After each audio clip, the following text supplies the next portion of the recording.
Anong ganap sa mundo ng showbiz? Patuloy na kumakalat ang iba't ibang chismis tungkol sa singer-songwriter na si Moira de la Torre. Kaya naman, sa isang kamakailang public performance, nilinaw niya ang ilang isyong ipinupukol sa kanya online. Sa kanyang pagtatanghal, unang nilinaw ni Moira na maayos ang kanyang kalagayan, taliwas sa mga haka-haka sa social media. Isa na rito ang insidente kung saan muntik na siyang tamaan ng bote habang kumakanta.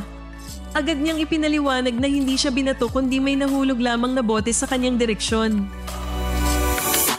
Pinabulaanan din niya ang haka-hakang umiyak siya dahil sa insidenteng iyon.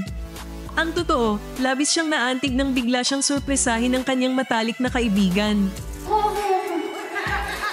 Totoo. Huwag kayo nagpapaniwala dyan sa mga gabi. At saka hindi ako binato ng bote. Okay? Nabato tuloy. Nalaglag lang yun. At saka hindi ako umiyak dahil nabato ako ng bote. Umiyak ako kasi sinurprise ako ng best friend ko. Samantala, isa pang matinding akusasyon laban kay Moira ay ang umano'y pagpapakalat niya ng kwento tungkol sa pagiging malapit nila ni Sam Milby. Ayon sa ilang ulat, ito raw ang dahilan kung bakit hindi na sila magkaibigan ngayon. Mula nang umalis si Moira sa Cornerstone Entertainment, napansin ng mga netizens na hindi na siya pina-follow ng ilang artists na kaibigan niya noon, gaya ni na TJ Monterde, Eric Santos, at Yeng Constantino. Dahil dito, marami ang nagtatanong kung ano nga ba ang tunay na nangyari sa likod ng kontrobersyang ito.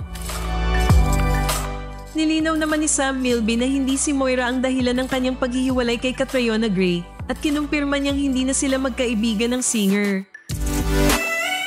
Sa kabila ng mga espekulasyon, nananatiling tikom ang bibig ni Moira tungkol sa tunay na dahilan ng mga isyong ito.